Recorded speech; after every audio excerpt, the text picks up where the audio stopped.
og velkomin á þennan litla fyrirlestur bann við mismunun eða frumvarp til laga bann við mismunun.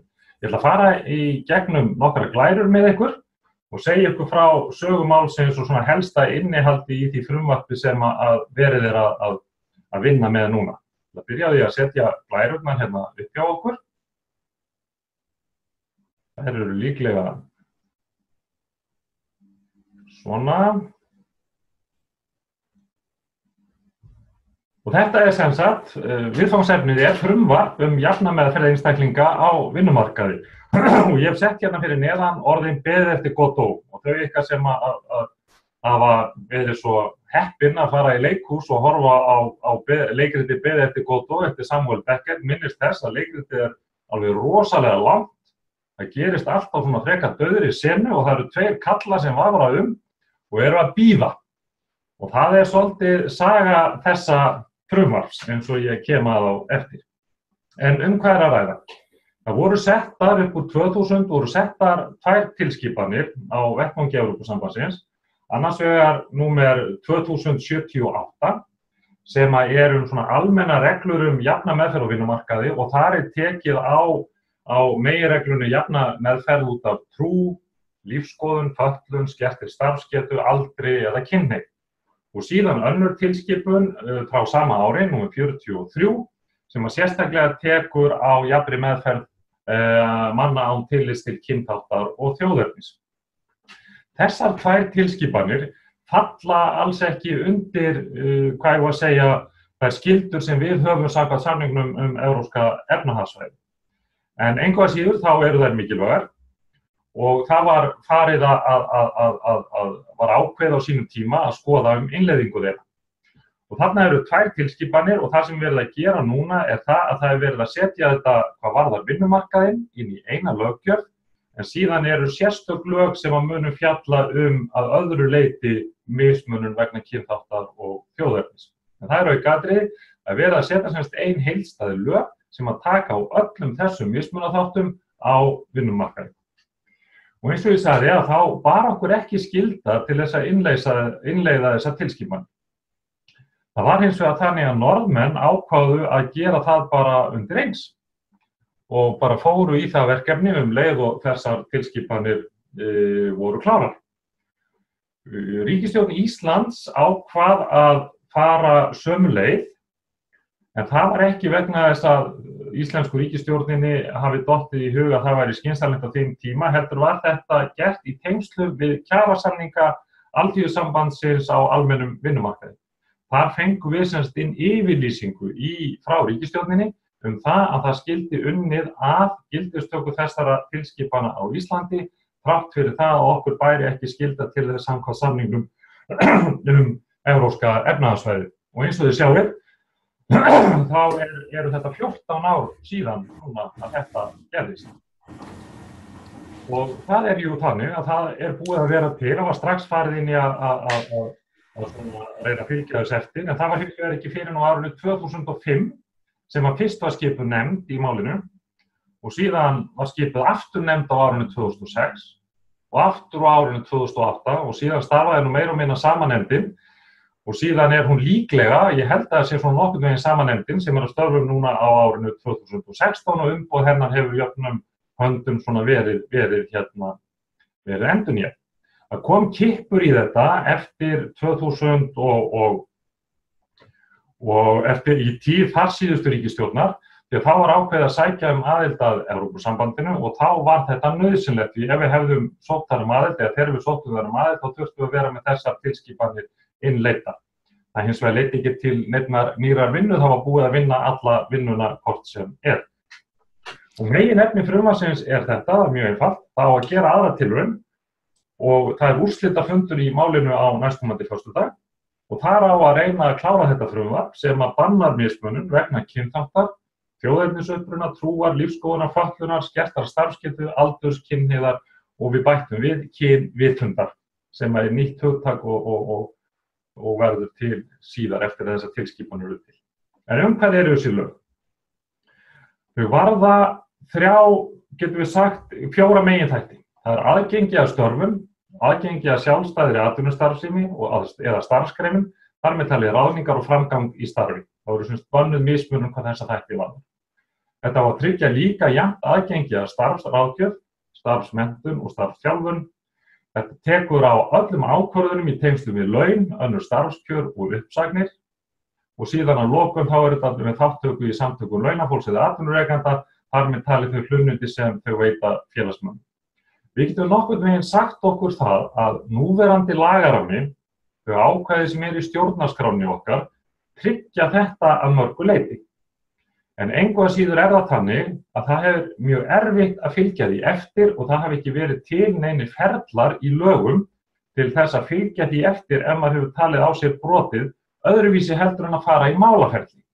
Það hafa verið til ferlar, hvað varðar jafnrétti kynjanna, en ekki hvað varðar aðra mismunaþætti. Þannig að það sem að frumvarpið að bæta við hjá okkur í rauninni, að leggja meiri áherslu á þessa þætti, en einnig að búa til ákveðna ferla til þess að geta, þar sem fólk getur kvartað yfir því ef það telur á sér brotið. Lögin gilda hins vegar ekki mismunun vegna ákveðna þátta. Það á til dæmis við mismunun vegna ríkisfangs eða ríkisfangsleysis. Öll aðildarríki Evrópusambandsins og öll þjóðríki yfir höfuð áskilja þegnum sínum alltaf ákveðnu leyti betri rétt heldur en öðrum. Þetta tekur heldur ekki til nauðsynlegra ráðstafana vegna allsherjarreglu, almannaöryggis, lýðheilsu eða til verndar réttindum og frelsi annarra. Þetta svona almenn undantekning, svona undanskot sem að stjórnvöld geta beitt sér ef að kemur upp neyðarástand.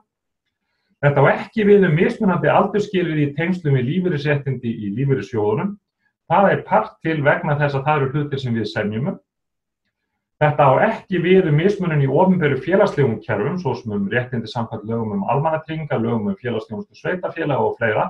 Þá það þannig að það ákveðin mismunun leyfð vegna sérstakra aðstæðna. Við teljum til dæmis réttlætanlegt að fjölskylda sem lendir í miklum vandræðum, til dæmis vegna ofbeldis inn á heimili og fjölskyldan flosnar upp. Það kann vel að vera að þessi fjölskylda sé ekki alveg á götunni, það getur vel verið að hún uppfylli ekki öll skilyrði til að fara framalega í röð úthlutun og íbúðar á félagslegu íbúðarhúsnæði, en vegna þess að félagsþjónustan ber sérstakar skyldur gagnvart slíkum fjölskyldum, þá kann vel að vera að fjölskyldan sé sett fremst í röðina. Og svona mismunun af þessum toga, hún í rauninni heimil. Með öðrum orðum, hún svona réttlætanleg. Því að það sum mismunun sem bara málefnalega réttlætanleg. Það þá eðli starfsemi eða það samhengi sem til staðar, þannig það skilgreint í lögunum. Og ef við erum að gera til dæmis krafu starfstengda eiginleika, þá alveg ljóst að til dæmis væri erfitt fyrir fatlaðan einstakling að sækja starf sem sigmaður hjá Landhelgisgæslunni eða í erfitt starf sem að gera kröfur tiltekna líkamlega getu, þá það mjög erfitt. Það verður að horfa til þess, það getur verið réttlætanlegt. Og síðan segir raunar í frumvarpinu að mismunandi meðferð vegna aldurs telst ekki brjóta gegn lögum þessum ef eru færð fyrir henni málefnaleg rök sem helgast á lögmætu markmiði, þar með talið stefnu í atvinnumálum og öðrum markmiðum varða vinnumarkað, enda gangi slíkar aðgerðir ekki lengra heldur en nauðsynlegt talið.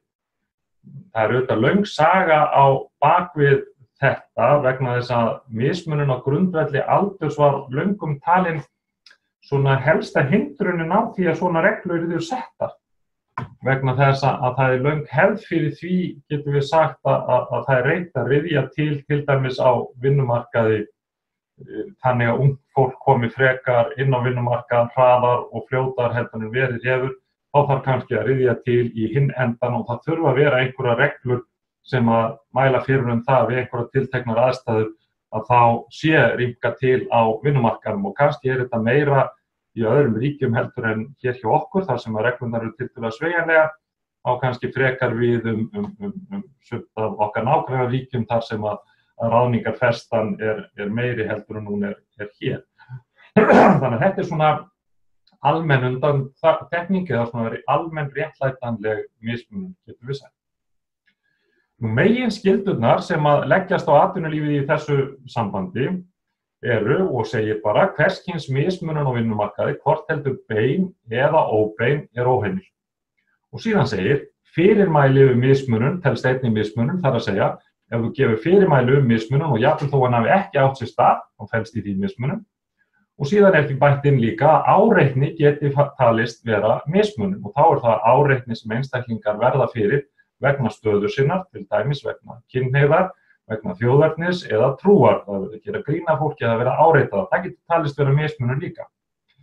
En það sem svolítið trikki í þessu líka að það segir að það sé bæði bein og óbein mismunun. Og það stundum svolítið erfitt að greina á milli þessa, en tökum bara sem dæmi, ef við segjum það að þeir sem eru íslenskir að uppruna, hvítir og kristnir skuli hafa tiltekin laun og tiltekin vinnutíma, en þeir sem eru á öðru þjóðerni og hafa aðra trú og eru á öðrum litarhætti skuli hafa lægri laun, þá alveg ljóst að það mjög augljóslega bein mismunun. Óbein mismunun miklu flóknara fyrirbæri. Tökum sem dæmi, það var tilefni málaferla á vettvangi Evrópusambandsins, það var að skoða hlutastörf. Ef við tökum hlutastörf almennt þá vita að konur vinna í meira mæli og ungt fólk meira mæli vinnur hlutastörf heldur en kallar og eldri. Gott og vel.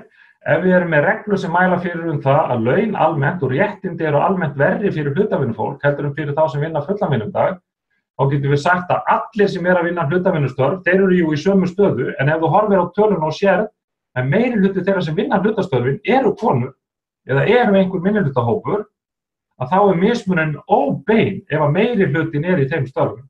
Þetta getur verið svolítið erfitt í sönnun, en lögin gera ráð fyrir því að það sé hægt að taka á hvoru tveggja.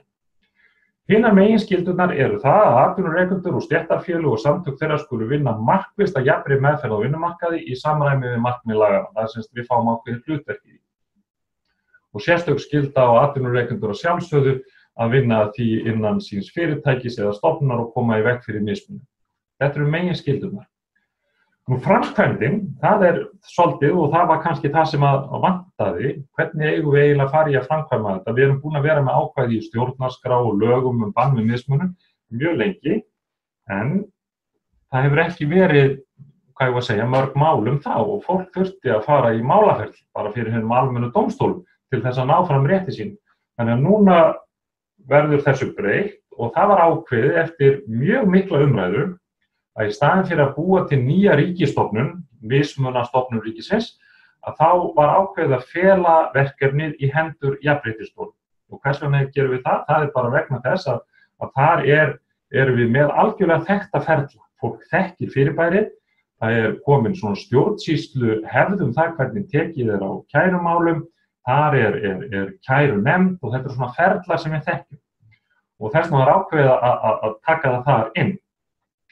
Hins vegar verður það þannig að hún verður svolítið deildaskipt, þannig að það verður ekki sami hópurinn sem að mun fjalla mismunun á grundvelli trúa eins og í dag að fjalla mismunun á grundvelli kyns. Og það kann að vera að hópurinn eða úrskurðarnefndirnar verði aðeins mismunandi samsettar, eða kærunefndirnar, eftir því hvers konar mismunun á í hlut. Þetta á eftir að þroska svolítið en fyrir því gert ráð. Þannig að það verður sett og á að setja meira fé inn til jafnréttisstofu til að taka þetta verkefni að sér í staði fyrir að setja upp heila nýja stofnun. Man töldu líka að það væri kannski ekki gott að reyna ef við myndum taka þetta svona í burtu og fella þetta til nýja stofnun og setja kynjamálin þar að þá myndi sá fókus kannski hverfa eitthvað. En síðan annað og það skiptir okkur miklu máli. Eins og þetta í dag, að þá það þannig að það bara sá sem að brotið á, sem að í sjálfu sér getur átt málshöfðunarrétt út af brotum. En lögin gerir ráð fyrir því að við sem stéttarfélög getum í eigin nafni eða fyrir hönd félagsmanna okkar, eins eða fleiri, við getum átt málsaðild og þetta óskaplega mikilvægt að geti verið því að þá getum við tekið á okkur hitann og þungan af verkefninu annast kærumálin og einstaklingurinn fer svolítið í skuggann. Og það mikilvægt að þetta ákvæði komi svona inn. Að lokum aðeins viðurlögin, því að það auðvitað skiptir miklu máli, hvernig því vindur við. En það samkvæmt lögunum að þá gert ráð fyrir því að þetta verði ekki bara einhverjar refsingar, heldur verði ákvæði inn í lögunum og ákvæði inn í þessu frumvarpi það að ef einhver brýtur gegn þeim að þá getur sá sem brotið á eignast rétt bæði til þess að fá greiddar bætur fyrir fjártjón en ekki síður fyrir miska. Og miskin eitthvað til dæmis sem að á sér stað vegna áreitni. Og síðan sett inn í lögin svipuð regla og kynjamisrétti í dag sem að snýr sönnunarbyrðinni við tiltekið skilyrði. Og þá það þannig ef mér tekst að leiða líkum að því að mismunun eigi sér stað þá snýst sönnunarbyrðin við. Ég þarf sem bara að leggja svona á borðið nokkrar staðreyndir það sem ég tel að bendi til þess að mismunun eigi sér stað, þá snýst sönnunarbyrðin við og sá sem sakaður að mismuna, atvinnurekandinn, hann þarf að sýna fram á það að hann sé ekki að mismuna. Þannig að sönnunarbyrðin snúi við og þetta einnig afskaplega mikilvæg regla inn í þessu og mikil framför. En þetta það sem að mér langaði til þess að segja ykkur þetta frumvarp. Það semst í gangi og það bundan vonir við það að þetta geti orðið að lögum, kannski núna bara fyrir vorið. Sjáum til að verið að reyna að ná saman lokafundi, frumvarpið löngu tilbúið og nú bara vonandi að ráðherranum núverandi takist að koma þessi í gegnum Alþingi og við værum því mjög fylgjandi að svo yrði. Þannig ég ætla ekki að hafa þetta lengra frá mér og þakka ykkur bara fyrir.